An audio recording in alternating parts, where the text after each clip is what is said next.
Shae, any control issues? I went too far away at first because I wanted people to embrace him in the role and not have things be all confusing. And I also didn't know how to show up as the executive advisor of a company that I was the founder for.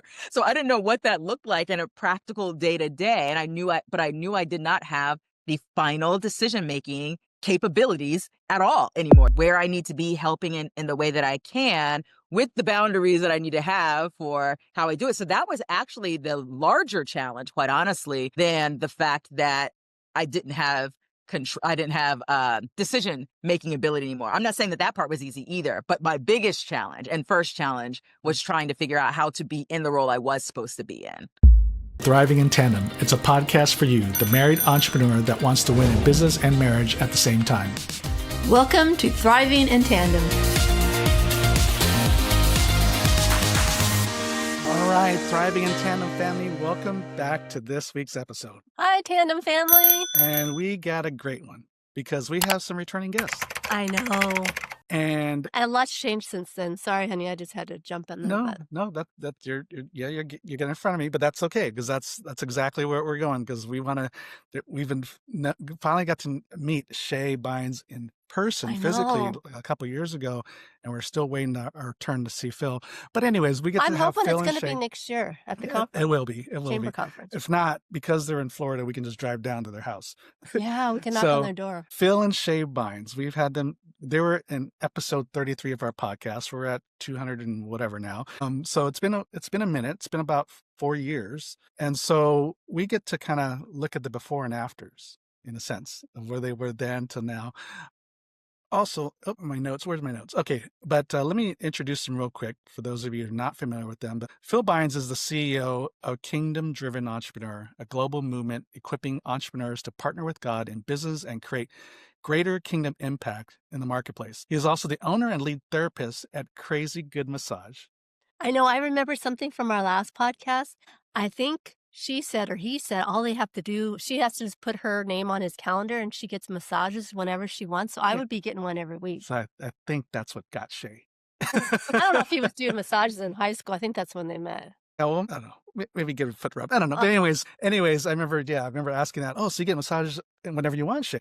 And she says, "No, I got a scheduled appointment." I'd be on there every week. Which I get that. I understand that because that's his job. So, he doesn't want to just come home after a full day of just, it's physical work, right? And then Shay goes, "Oh, give me a back rub." Right? Which I'm sure happened before. So then it's like, okay, here's my calendar. But Shay is affectionately known as a chief fire igniter, equips leaders to build grace-empowered cultures where people and results flourish. She has impacted over 1 million people worldwide through her books, courses, podcasts, and speaking. In her executive advisory role, she brings a unique blend of strategic clarity, spiritual intelligence, and transformational insight. So that is Phil and Shay Bynes. So Phil and Shay, welcome back to Thriving in Tandem. Thanks for having us. Yeah, thank you for having us. And I don't think you're ever going to meet me in person because I'm really an AI husband. Even 4 years ago, so Shay was ahead of her time. She was using AI before AI was really a thing, right? So goofy. AI husband. Hey, some women I'm sure would want that. I think someone's already married their AI. Probably so. So Phil and Shay, big question. Like 4 years ago to today, what's changed? Just give me one or two things. The first thing that comes to mind is that 4 years ago, almost 5 years ago is when Phil took the CEO spot at Kingdom Driven Entrepreneur, which is a company that I co-founded. So me moving out of CEO spot, him into it. So that means in year one, I don't know whether we spent any time talking about that aspect at all during our last chat, but we were in that year one, all the complications of trying to figure out how to do that. That's where we were then. Fast forward to now, certainly from a business perspective, we have figured out our roles and how to, function in harmony with one another on all the things that we have in business. And then of course we've still got the 3 kids that are now all 4 years older. So our oldest is 24, our middle is 17 going into her senior year in high school, and our youngest is 8. And so we still have lots of adventures at home too. Awesome. So yeah, that was the big thing I kind of wanted to dig in because the theme I was kind of wanting to circle around was about dealing with change as husband and wife and as business partners, whether you work together or not, but change is always going to happen, right? And dealing with change. And so number one, how did that idea spark for Phil to come in as a CEO. Where'd that come from? Do you want to answer that, or No, that's your story to Okay. answer. It was a total God thing. Neither of us saw that coming. Lord started speaking to my heart around things where I was realizing, well, those things are not me in the CEO seat. And so I was like, I didn't know who would be the next one, but it was just kind of a thing that I was like, I guess at some point, I didn't know when, the Lord's going to make that transition. And so I had no idea it was Phil. And then one of my dear friends, who at the time was the prophetic strategist on our team, I was whining in a meeting with her about how the Lord keeps showing me other things outside of being the CEO and how I had no idea who the next one's going to be. And she giggled and said, well, your husband's ready for it. And I laughed because I was just like, that was so seemingly so random. But over those next couple of months, the Lord really just started to reveal that exactly what she said is what it was. And eventually, I think it was about 5 months later, when Phil had a very, very symbolic but detailed dream that answered all the questions he had about whether he was supposed to step into that role or not. And then he did. So it was a total God orchestration. There were many little tiny God stories in between over those 5, 6, 7 months, but it was all led by the Lord, because that wasn't my plan. I would still be the CEO of Kingdom Driven Entrepreneur right now if God hadn't intervened on that one. So had you had the conversation about him stepping in within those 5 months before the dream? Well, okay, so That's what I this was my thing with the Lord. I was like, well, if this is what you're doing, you've got to talk to your son, because I wasn't going to be like, hey, babe, the Lord said you're supposed to be the CEO of the business that you know what I'm saying? That would just be so weird. Yeah. And so my prayer to the Lord was that he would speak to Phil's heart about it, either directly or through others. And I teased the idea like a jokey joke for him, and we just laughed about it. And then I didn't bring it up again after that. And then others started to kind of be a part of the conversation. So it was an answered prayer. God just got other people involved and confirming things. Wow. Yeah. And my involvement in the company from jump was kind of like it was like an add-on Right. out of nowhere. She felt like I needed to be involved in Kingdom Driven Entrepreneur. And I'm like, okay, I had always supported from, the outside, and I was, I got to hear the behind the scenes stuff. And so I was always in that supportive role. And it's just like, we got to find a position for you on the team. So I came on to the team in a made up role called the director of culture. It was a made up role. Right. Made up role. But Well, they're it all was- made up if they didn't exist before, right? Right. True. Mhm. And so I was still trying to figure out, what is this director of culture thing, right? And then, It was less than a year before Yeah. it was like, oh, actually, he's going to be the next CEO. So and I'm like, well, that sounds like something God would do, but I don't understand the setup. I don't get the setup for this punchline. And so, and then he eventually gave me that dream that allowed me to walk into the position with confidence. And then shortly after that, he began to speak to me about a portion of my identity so that I could begin to see the connection of what he was doing by bringing me into the CEO role. So did you struggle with that? Like when people said, well, we see you in the CEO role and when you had the dream, or was it like, okay, God, I'll do whatever you say. Let's just move Yeah, forward. no, I wouldn't say I struggled, but I had to wait until I heard a confirmation from him, right? Because I thrive on seeing connections, right? And I'm sure he knows that I'm like that as his son. So, I don't like to jump the gun. But when she said to me, you wouldn't guess what, Tony said to me in the meeting. And then, she told me what it was, and I laughed, and I was like, that sounds like something God would do. So I already sensed it was something that God would do, but I needed him to speak to me expressly on what he wanted me to do, or that it was the right time. Because just because you get a word that, this is what's going to come, it doesn't mean that now is the time. So I had to wait until I got the signal that it was now time. Mhm. Yeah. Or people sometimes get a word and they really struggle with it. They're like, Lord, like myself. I Yes. got the word and I'm like, Lord, anything else under the sun? Can we pick something else? And he's like, no. And I tried to negotiate. Anyways, so obedient. He's an obedient. Yeah, I Must have been a know. very, very good kid. So, okay, you got the word, got confirmation. Now we're gonna transition. To me, from what we've always seen from our lives and just what our clients and all that, that's the easy part, the decision to go. Mhm. The transition, Mhm. seems like there's got to be some stories. So, Shae, any control issues? as we're It was okay. So I don't know. There's so many layers to that.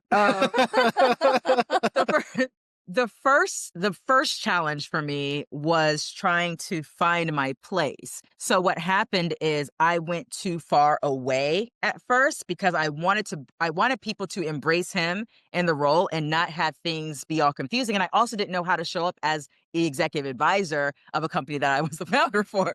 So I didn't know what that looked like in a practical day to day. And I knew I did not have the final decision making capabilities at all anymore. That part I did know. So my issue was trying to figure out what it looked like to be an advisor. And I can't remember how many months I was too far away, but I had to find that place where it's like where I need to be helping in the way that I can with the boundaries that I need to have for how I do it. So that was actually the larger challenge, quite honestly, than the fact that I didn't have decision making ability anymore. I'm not saying that part was easy either, but my biggest challenge and first challenge was trying to figure out how to be in the role I was supposed to be in. Yeah.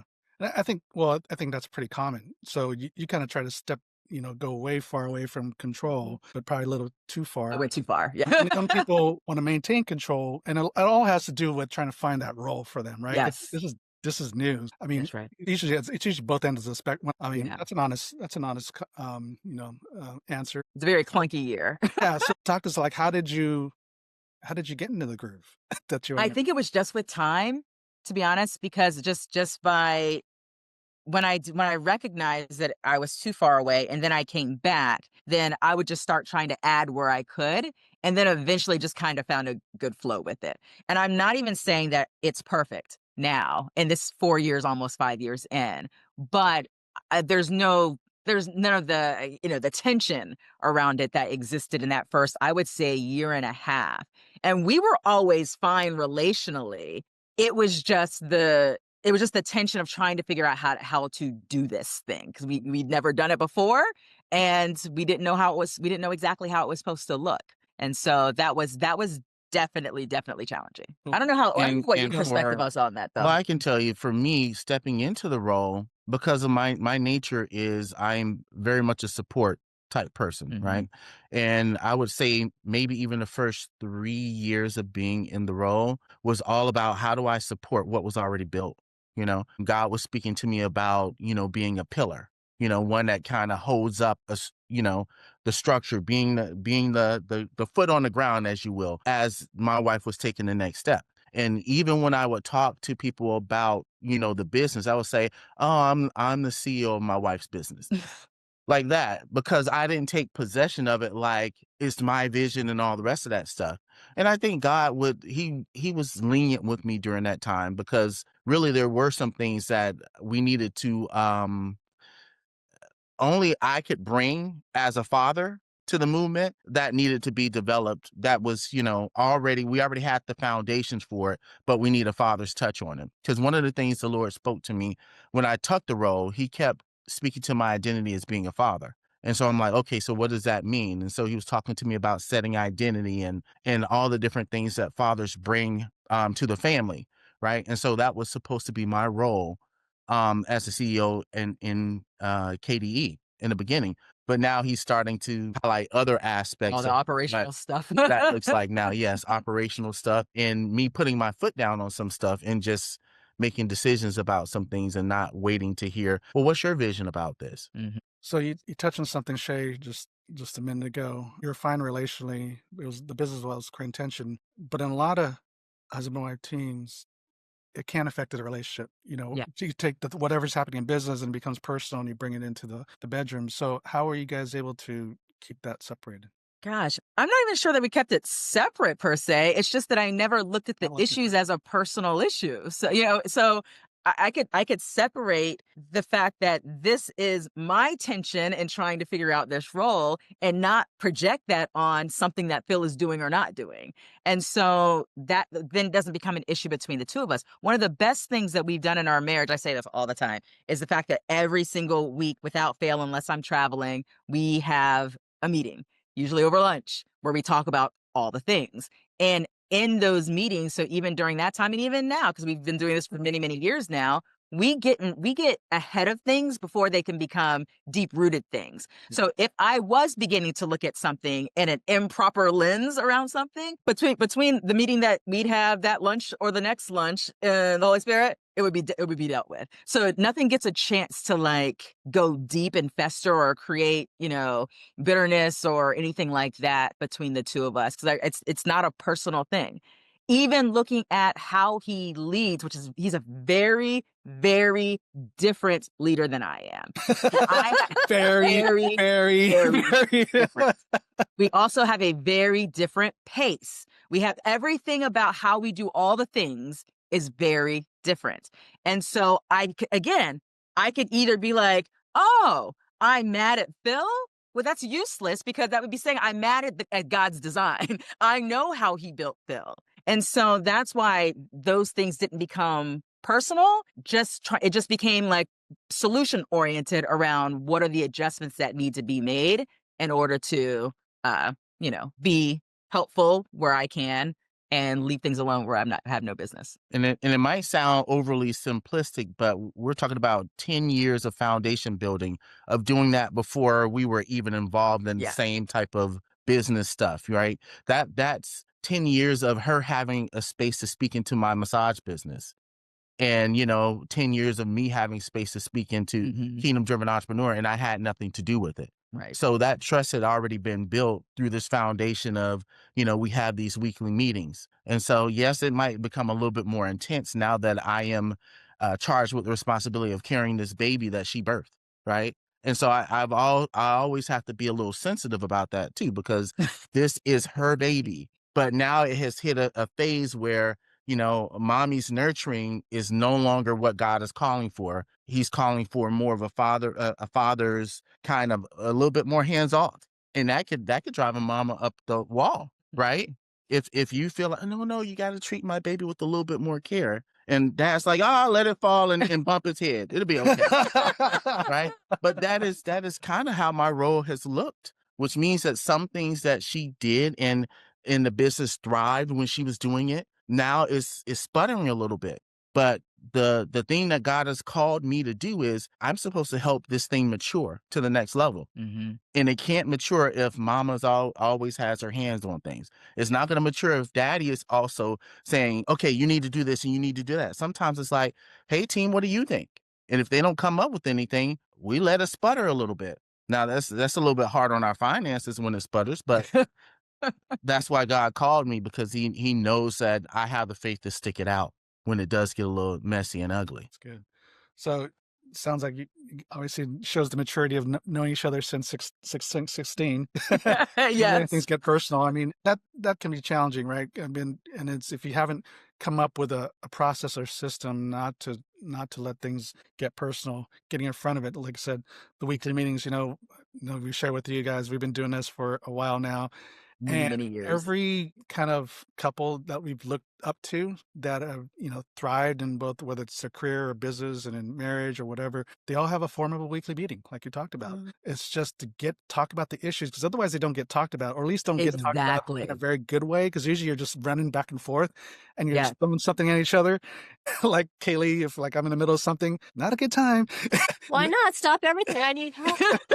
Right. That's exactly right. You always know that you'll have that set aside space. If there was no other opportunity during the week, there is that set aside space to talk about the things that you need to talk about. And sometimes we have what I call heated fellowship. It's like it's an intense conversation around a thing, but we resolve it, right? And we get to resolve it then, as opposed to just letting things, hang out. I've had many of those, especially when we first started doing our weekly meetings. But then you learn how to have the meeting. Right? Yeah. How do you have a productive meeting? And how to resolve. We created ground rules around the meeting so it doesn't get personal. That we allow each other space to speak their mind and all that kind of stuff, right? We created these ground rules or rules of engagements. So yeah, you figure it out. But yeah, those weekly meetings are definitely just invaluable. And I remember when we first started doing it, I thought we stumbled upon this thing. Next thing you know, because I didn't know other people were doing it. Next thing you know, so we have that. In fact, good friends of ours, Bill and Pam Farrell, they wrote a book called Men Are Like Waffles, Women Are Like Spaghetti. Oh, I've heard of that. They speak all around the world, And they came out, they said, oh yeah, we have a book on weekly meetings. They have a his and hers book.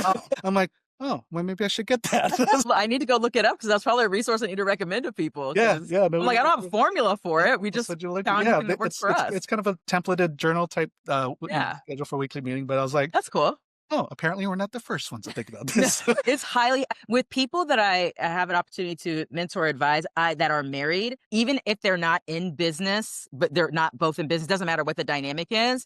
I am consistently like, are you guys doing your weekly meetings? Are you guys doing your weekly meeting? Because when every single time that there's all these issues and I say, are you doing your weekly meeting? I'll get an answer like, well, we intended to. And I was like, no, it's not about just saying you're going to have weekly meetings. It's protecting those meetings. So that means that nobody can put something on my calendar during that time. And if something is super important, I'm going to check with him and we're going to reschedule it before I say yes to the other thing. That's how important it is. So it's not just the idea of having it, it's actually prioritizing it that makes the difference. Absolutely. Yeah. No, you're speaking. Totally agree. We love that. I'm glad you brought that up. And also just being able to appreciate each other's design, God's design, right? Yes. You are different and you Yes. can accept that.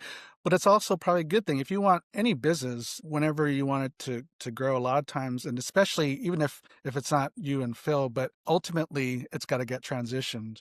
And Right. the next leader is just always going to have a different skill set, right? Yes. But it's usually needed for that next level. We were speaking at this family business conference a couple of years ago, and these are like family offices. So these are multi-million, sometimes billion-dollar, family offices. Yeah. And they talk about the difference between the founder and the next gen leader, and that the next gen leader is always going to be different, but it's needed for that next phase. Because the founder just figure out ways to get it done. Mm-hmm. The next leader is usually creating a little bit more systematized things or whatever, kind of clean things up, right? Like smooth out the edges kind of thing for that next level. But it takes a different skill set for that. And Yeah. if you don't allow the next gen to step in and take their role, they didn't say use God's design, but that's essentially what it is. If you don't allow that next gen to use what they're gifted at and good at and do it, then it's going to struggle. So I'm glad you guys were able to recognize that. So man, time's running out here. So I got 2 questions we're going to fire through here. Number one is, we all have busy stretches, right? And so how do you stay connected as husband and wife, even during the busiest of stretches? We're always together. I mean, how would you answer that question? Yeah, but just because you're together doesn't mean you're connecting. You know what I mean? You can be in the same room, but That's true. Well, I think a big part of that is getting to the point where I realize that I want her to be my best friend, right? And so because we're friends like that, it's easy for us to communicate. Yeah, I mean, we talk about having that weekly meeting, but we have so many meetings. They're just not scheduled, right? We have the scheduled one and a bunch of other unscheduled. Like this morning, after in between my first gym time and the second gym time, I'm sitting there, I'm watching TV, and she comes over and she starts having a conversation with me. So I hit the pause because I know her design. And right now she wants to tell me something that's really interesting in her. And because she's my best friend, I want to hear it. I want to watch my show, but I want to please her more than I want to watch that show in a moment. All I got to do is to, lock in for maybe 10 minutes and hear what she has to say. And then I can go back Short to what I was meeting. doing. Right. And so I hear the short meeting. Right? Shae meeting. That's hilarious. Yeah. And I mean, we have kids. And so the things around like, trying to find activities that we can do. And then we have to do all the organization to make sure that there's support for, because our oldest 2 are old enough to handle themselves, but we don't always have their ability to help with our youngest. And so, so it takes a little bit more, working through the logistics of that. But, we like to go to comedy shows, create some opportunities to be able to hang out with one another outside of the house and all of that. Just takes intentionality. It's very easy for time to go on and on and on and it not happen. Exactly. So that was my last question: is what do you guys do for fun? So Yeah. on that. So Yes. How do you intentionally do that? Make sure you are having fun. What would you say are some of your fun? I know what mine are, but what are yours? My fun things to do is listen to what my wife tells me she wants to do. That's fun. Oh, that's fun. No, really. I like comedy, right? So basically But what you're saying she says is funny? No. That's not what I'm That's what I saying. thought she And don't be trying to get me in trouble. It's your own household, okay? No, but But like she says, oh, I like this comedian. They're coming in town. What do you think? You like it? I love it. Let's go. Right? He's just very easy. I'm kind of easy Yeah, on he's him pretty- like yeah, that. he's- So I might not be helpful to some people, but happy wife, happy life. And I really believe that. And I believe that, I really take to heart the part in the Bible that says, in order to be the greatest in the kingdom of God, you have to be the servant of all. I take that as a competition. I want to be the greatest in my household, so I need to outserve her. And so it gives me space to curry favor and all the rest of that stuff, and that's fun for me. That's hilarious. And so if he had things that he really wanted to do, like, hey, I really want to go see the football game, he never does that. But if he did, I'd be like, hey, let's go see the football game, right? And so, Robert, I said, what'd all you right, say? Phil, you heard it. Full game. Yeah, if he wanted to do that, I'd be like, cool, So, because it's really about spending time with each other. The fact that we're hanging out together is where the fun is. So, yeah.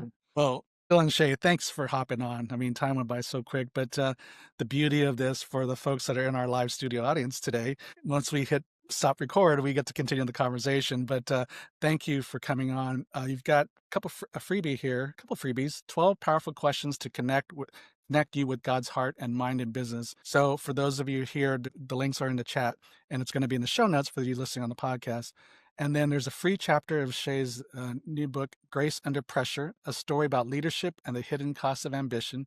And of course, you didn't put this in the email, but your bestseller, Grace Over Grind. I mean, Yes. that. So those 3 links are in the chat, and it's going to be in the show notes for those of you listening. And thanks for sharing your heart and just being so open and transparent about your journey. Thanks. All right. Until next week, y'all. God bless and thrive in tandem.